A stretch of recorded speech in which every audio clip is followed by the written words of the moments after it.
Hello दोस्तों, एक बार फिर से आप सभी का स्वागत है आपके अपने YouTube channel Indian technical institute पर। और अपने जो टॉपिक चल रहा था सेल एवं बैटरी, जिसके अंदर हम लोग पिछली क्लास के अंदर बात कर चुके हैं कि सेल या बैटरी जो है कितने प्रकार की होती है और उनके अंदर कौन कौन से दोष होते हैं।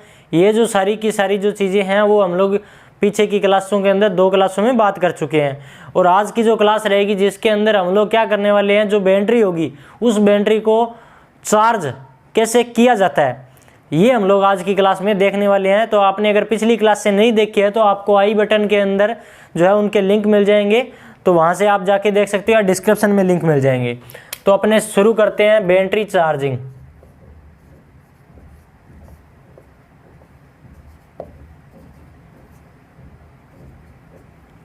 बैटरी चार्जिंग पहली विधि करते हैं अपने स्थिर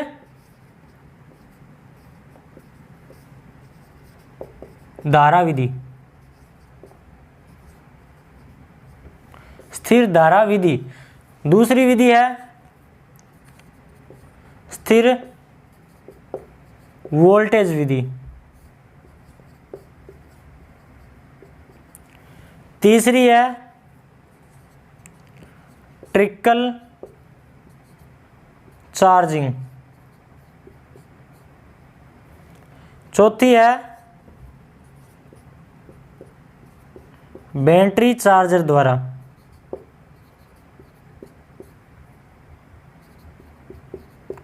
इन चारों के द्वारा आपकी जो बैटरी है उसको क्या किया जाता है, चार्ज किया जाता है। तो इन चारों को अपने एक एक करके और बारी बारी से डायग्राम बना के भी समझने की कोशिश करेंगे कि कौन सी विधि है वो किस तरीके से आपकी यूज की जाती है, उसको अपने देख लेते हैं यहाँ पर इस जगह के ऊपर। तो पहला जो डायग्राम बनाते हैं स्थिर धारा विधि का। स्थिर धारा विधि क्या है और स्थिर धारा विधि के अंदर आपकी जो बैटरी है वो किस तरीके से चार्ज की जाती है। तो इसके अंदर क्या होता है कि आपके लैंप जुड़े होते हैं समांतर क्रम में।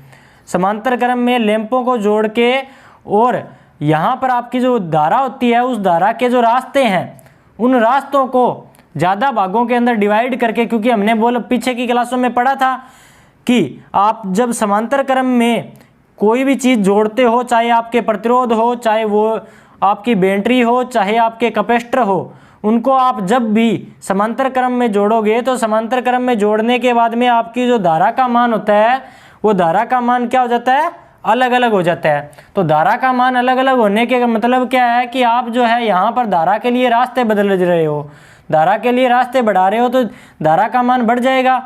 रास्ते के अंदर धारा आपकी डिवाइड हो जाएगी, जिसके कारण आपकी जो बैटरी है उसको एक फिक्स मान की क्या होगा, धारा मिलेगी।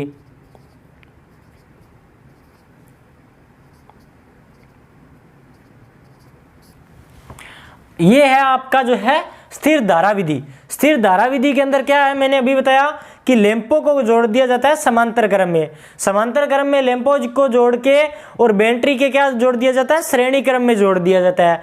तो अब यहाँ पर क्या होगा कि आप यहाँ से बैटरी को सप्लाई दे रहे हो। सप्लाई देने के बाद में जब यहाँ पर जो है करंट आएगी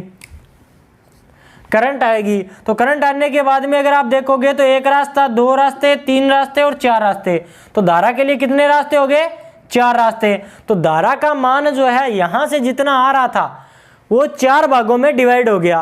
तो 4 भागों में डिवाइड हो गया, इसका मतलब क्या है, जितनी आपने को इस को धारा देनी होती है उतने मान की आप इसको बैटरी को धारा देते हो। उसके अलावा जो है यहाँ पर आप जो है ड्रॉप कर लेते हो। अब बैटरी को कितने मान की धारा दी जाती है, तो शुरुआत के अंदर तो आप जो है उसको पूर्ण मान की धारा देते हो। और जब ये अपनी बैटरी आधी चार्ज हो जाती है तो आधी चार्ज होने के बाद में इसको अपने जो रेटिंग मान की होती है उससे आधी जो है सप्लाई दी जाती है। ये तो होगी आपकी पहली विधि, स्थिर धारा विधि। अब देखते हैं स्थिर वोल्टेज विधि।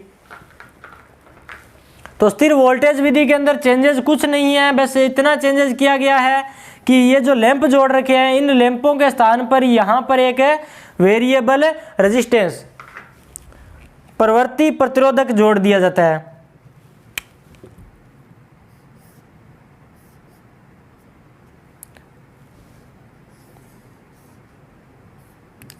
अब यहां पर एक हमने क्या जोड़ दिया, वेरिएबल रियोस्टेट या फिर परिवर्ती प्रतिरोधक जोड़ दिया। अब प्रवृत्ति प्रतिरोधक यहाँ पे काम क्या करेगा, तो आपने इसको सप्लाई दे दी, जैसे 250 वोल्ट की सप्लाई दे दी, ठीक है, लेकिन हमारी जो बैटरी थी उस बैटरी की रेटिंग को सप्लाई देनी है अपने 18 वोल्ट ही, बस बैटरी को सप्लाई देनी है 18 वोल्ट ही। तो सप्लाई 18 वोल्ट देनी है, तो यहाँ पर इसका कुछ ना कुछ प्रतिरोध होगा, कुछ ना कुछ प्रतिरोध होगा, और ये कुछ ना कुछ क्या लेगा, धारा भी लेगा, और ये कुछ ना कुछ प्रतिरोध है और धारा ले रहा है। इसका मतलब क्या है, हमने V बराबर ओम का नियम क्या किया था, IR। तो इसका मतलब क्या है कि यहाँ पर कुछ ना कुछ वोल्टेज ड्रॉप भी होगी। तो यहाँ पर क्या किया जाता है कि आपका जो परिवर्ती प्रतिरोधक होता है उसका मान जो है बढ़ाकर या फिर घटाकर इस जो वोल्टेज होती है इसकी यहाँ पर क्या कर ली जाती है, खपत कर ली जाती है, जिसके कारण यहाँ पर आपको एक निश्चित मान की जो है वोल्टेज मिलती है, क्योंकि हमें क्या चाहिए, स्थिर मान की क्या चाहिए, वोल्टेज चाहिए बैटरी को चार्ज करने के लिए। तो उस जगह पे आपकी स्थिर वोल्टेज विधि इस तरीके से कनेक्शन करके आप जो है बैटरी को चार्ज कर सकते हो। अब यहाँ पर आपको डीसी सप्लाई के लिए यूज क्या करना होता है, इनमें से इस तरीके के पेपर में क्वेश्चन नहीं आएंगे, बस पेपर में एक ही क्वेश्चन आएगा, ये क्वेश्चन क्या होगा कि यहाँ पर बैटरी को चार्ज करने के लिए क्या चीज यूज करोगे। तो पहली चीज तो होगी डायनमो। डायनमो जो है ये क्या होता है, एक छोटा डीसी जनरेटर होता है जो अपने व्हीकल होते हैं, यातायात के साधन होते हैं, जैसे बस है, ट्रक है या बाइक वगैरह है, गाड़ी है कोई भी, उनमें जो बैटरी चार्ज होती है वो डायनमो के थ्रू होती है। दूसरी जो विधि है वो क्या है, एसी को डीसी में बदलकर, एसी को डीसी में बदलकर किसके द्वारा बदलते हैं, तो ज्यादातर डायोड के द्वारा। तो ये जो दो चीजें हैं, ये दो चीजें आपसे एग्जाम टाइम में पूछी जाएगी, इनसे और कोई चीज जो है पेपर में नहीं पूछी जाएगी। ये बस आपको समझाने के लिए, क्योंकि अपना टॉपिक चल रहा है बैटरी, सेल और बैटरी। तो दूसरे इसके बाद में ट्रिकल चार्जिंग। ट्रिकल चार्जिंग क्या है, तो ट्रिकल चार्जिंग के बारे में मैं आपको पीछे बता चुका हूं कि अब जब हम लोगों की बैटरी जो है वो लंबे टाइम तक बंद पड़ी रहती है या फिर लंबे टाइम तक हम लोग उसको यूज नहीं करते हैं, तो उस टाइम बैटरी के अंदर एक दोष हो जाता है जिसको हार्ड सल्फेशन या दृढ़ गंधकता बोलते हैं। तो वो जो दोष होता है, पिछली क्लास में हमने बात की थी इसके बारे में, तो वो जो दोष होता है उस दोष को दूर करने के लिए जो है आपकी ट्रिकल चार्जिंग जो विधि है उसका यूज किया जाता है। ट्रिकल चार्जिंग विधि में होता क्या है, तो ट्रिकल चार्जिंग में जैसे आपकी जो रेटिंग मान है, रेटिंग मान की जो धारा है, जैसे 12 जो है एम्पियर रेटिंग मान की धारा जो है बैटरी को चार्ज करने की है, तो उस 12 जो एम्पियर है उसका 2 से 3% जो है धारा देकर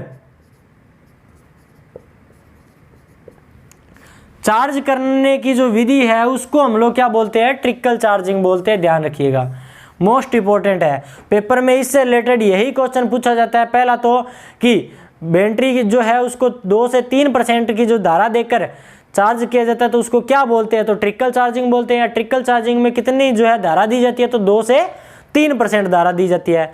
और दूसरा क्वेश्चन क्या रहता है, तो दूसरा क्वेश्चन ये रहता है कि हार्ड सल्फेशन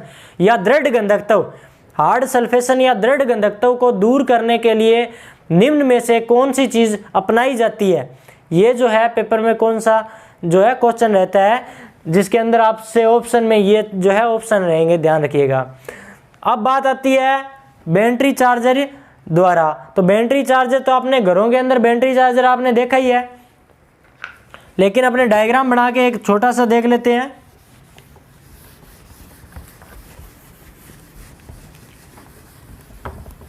इसके अंदर क्या होगा कि आपकी एक बैटरी जुड़ी होगी, एक बैटरी जुड़ी है और इस तरीके से आपका कोई भी चार्जर है, जिसके अंदर इंस्ट्रूमेंट बता देता हूं नॉर्मली क्या क्या लगे होते हैं। तो सबसे पहले तो एक एम्पियर मीटर लगा होगा,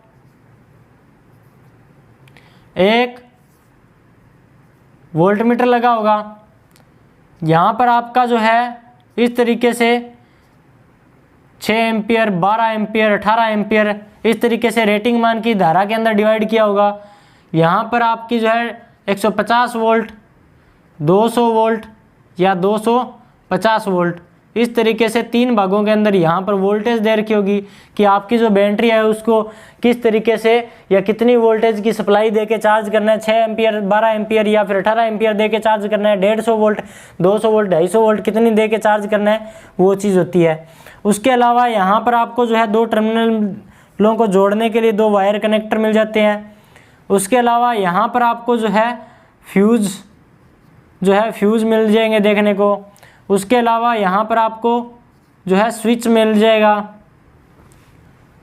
इसके अलावा आपका जो चार्जर है इसको क्या किया गया होगा, ग्राउंड किया होगा, यानी कि अर्थिंग की होगी। ये इतनी जो चीज़ें हैं ये आपका जो है बैटरी चार्जर के अंदर ज़्यादातर नॉर्मल जो चीज़ें हैं वो देखने को मिल जाती है। यानी कि आपकी जो बैटरी की करंट रेटिंग को कंट्रोल करने के लिए या वोल्टेज रेटिंग को कंट्रोल करने के लिए इसके अंदर 2 इंस्ट्रूमेंट लगे होंगे, कितनी वोल्टेज की सप्लाई आ रही है या कितनी करंट की सप्लाई आ रही है, ये चीज़ आपको बताई गई होती है। उसके अलावा फ्यूज़ भी लगा हो सकता है, स्विच भी लगा होगा क्योंकि आपको सप्लाई देनी है, ऑन ऑफ भी करना पड़ेगा, अर्थिंग जो है वो भी की होगी और बैटरी हमने लगा दी है। तो इतनी जो चीज़ें हैं आपकी बैटरी चार्जर के द्वारा जो है इस तरीके से आपकी बैटरी चार्ज की जाती है। एग्जाम टाइम में क्वेश्चन नहीं रहेगा, ध्यान रखिएगा। अब आगे शुरू करते हैं। तो अब अपने क्या करते हैं, बैटरी जो है वो चार्जिंग की विधियां हम लोग अभी पढ़ चुके हैं और अब देखते हैं कि बैटरी जो चार्जिंग है या नहीं है। एक सीधी बैटरी पड़ी है और सीधी बैटरी पड़ी हुई है तो वो चार्ज है या नहीं है, इस चीज़ के बारे में हम लोगों को कैसे पता चलेगा वो देख लेते हैं। तो बैटरी चार्जिंग अवस्था, बैटरी चार्जिंग अवस्था पता कैसे लगेगा, तो इसके लिए क्या है, 3 विधियां हैं। 3 विधियां कौन कौन सी है। पहली है हाइड्रोमीटर द्वारा, हाइड्रोमीटर द्वारा। इस विधि के द्वारा क्या होता है कि बैटरी का जो अपेक्षित घनत्व है वो बैटरी का अपेक्षित घनत्व मापा जाता है। ये विधि अपने पूरी की पूरी एक्सप्लेन करेंगे सारी। दूसरी है high rate discharge cell tester, high rate discharge cell tester. तीसरी विधि है गैस डिस्चार्ज विधि। इन तीनों विधियों को हम लोग जो है पूरा का पूरा एक्सप्लेन करेंगे कि कौन सी विधि जो है किस तरीके से काम करती है। ये सारी की सारी चीजें अभी देखेंगे। तो पहली जो विधि है उसको उठाते हैं हाइड्रोमीटर द्वारा। तो हाइड्रोमीटर द्वारा मैंने अभी बताया कि बैटरी का क्या मापा जाता है, अपेक्षित घनत्व। तो बैटरी का अपेक्षित घनत्व मापने के लिए ये विधि प्रयोग की जाती है। इसमें क्या होता है कि अगर आप स्क्रीन पे देख सकते हो हाइड्रोमीटर का डायग्राम दिख रहा होगा, तो इसके अंदर ऊपर की तरफ आपको जो है क्या दिख रहा है, बल्ब दिख रहा है। तो जो रबर का जो बल्ब है वो लगा हुआ है ऊपर की तरफ। उसके बाद में एक कांच की नली है, कांच की नली के अंदर एक फ्लोट डली हुई है। वो फ्लोट जो है वो जो आपका इलेक्ट्रोलाइट होता है उस इलेक्ट्रोलाइट के अंदर तैरती रहती है, जिससे हम लोगों को क्या पता लगता है कि आपकी जो बैटरी है चार्ज है या डिस्चार्ज है उस चीज़ का। उसके बाद में नीचे की तरफ जो है रबर की एक नली छोटी सी फिर से लगी हुई है। ये जो है इलेक्ट्रोलाइट को आपकी जो फ्लोट है उसके अंदर क्या करती है, भरने के लिए, कांच की जो नली है उसमें भरने के लिए आपकी यूज की जाती है।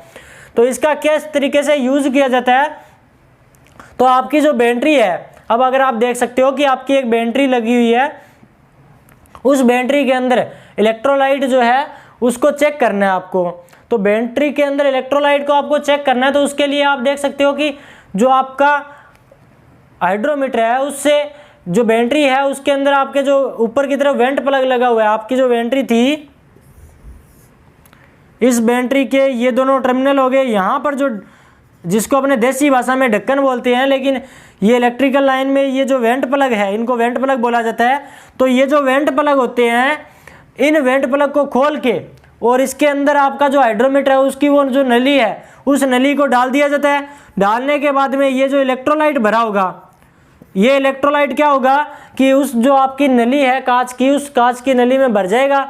जिसके बाद में जो वो अंदर की तरफ जो फ्लोट है वो फ्लोट इलेक्ट्रोलाइट में क्या करने लगेगी, तैरने लगेगी, और तैरने लगेगी तो उसके ऊपर आप अगर देख सकते हो हल्की हल्की लाइनें जो है लगी हुई है, तो वो हल्की हल्की जो लाइनें लगी हुई है उनके ऊपर 3 जो है कंडीशन लिखी हुई है बैटरी के चार्जिंग की। पहली कंडीशन होती है फुल चार्ज, दूसरी होती है हाफ चार्ज, तीसरी होती है डिस्चार्ज। बैटरी की कितनी कंडीशन लिखी हुई है कि बैटरी आपकी फुल चार्ज है, हाफ चार्ज है या डिस्चार्ज है। ये जो है 3 कंडीशन बैटरी की उसके ऊपर लिखी हुई है। तो अब इसमें हम लोग देख लेते हैं कि पता कैसे लगेगा किस रेटिंग के ऊपर आपका जो हाइड्रोमीटर है वो जो है आपका फ्लोट होगा। तो अगर आपका जो फ्लोट है वो 1260 या फिर 1280 के ऊपर होता है तो जो आपकी बैटरी है वो क्या किस कंडीशन में होगी, फुल चार्ज की कंडीशन में होगी। ये कई जगहों पे आपको देखने को मिल जाता है 1.26 या 1.28 जो है कई बुकों के अंदर डाटा दिया हुआ है। उसके बाद में हाफ चार्ज की कंडीशन क्या रहेगी, तो हाफ चार्ज की कंडीशन रहेगी 1200। उसके बाद में इसके अंदर ही अगर मैं बात करता हूं इस तरीके से तो इसकी रेटिंग रहेगी 1.20। उसके बाद में इसकी रेटिंग जो डिस्चार्ज की रेटिंग है वो क्या रहेगी, तो 1150 होती है या फिर 1.15 जो रेटिंग अगर आती है आपका जो हाइड्रोमीटर है उसके अंदर आपकी जो फ्लोट है वो फ्लोट इलेक्ट्रोलाइट के अंदर तैरती है, और पानी के जो इलेक्ट्रोलाइट के अंदर कितनी डूबी हुई है, तो लास्ट कंडीशन अगर 1200 आ रही है ऊपर की तरफ जो लाइन है तो किस कंडीशन में होगी, आपकी हाफ चार्ज की कंडीशन में होगी। और अगर 1150 के अंदर आती है तो डिस्चार्ज के अंदर होगी, और अगर आपकी जो बैटरी है उसके अंदर 1260 के ऊपर आती है तो क्या होगी, फुल चार्ज की कंडीशन में होगी। चीज समझ में आ गई होगी आपको। अब देखते हैं, ये तो बात होगी हाइड्रोमीटर द्वारा। अब बात आती है high rate discharge cell tester द्वारा। तो डायग्राम आपको दिख रहा होगा high rate discharge cell tester का। तो इसके अंदर क्या होता है कि आपकी जो बैटरी होती है उस बैटरी के अंदर ये जो है सेल को टेस्ट करता है कि सेल आपका जो है चार्ज है या नहीं। बैटरी पूरी की पूरी बैटरी को चेक नहीं करता है इकट्ठा।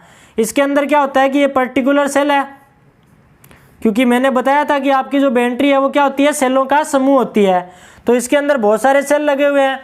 तो ये क्या होता है कि इसके ऊपर इस तरीके से 2 सेलों के ऊपर लगाया जाता है। इसकी जो दोनों जो नीचे की तरफ आपको टर्मिनल दिख रहे हैं वो टर्मिनल आपके इसके ऊपर लगाए जाते हैं, और लगाए जाने के कारण आपकी जो बैटरी होती है उस बैटरी में से जो आपकी वोल्टेज के कारण उसके ऊपर वोल्टमीटर जो लगा हुआ है वो वोल्टमीटर क्या होता है, रीडिंग देता है।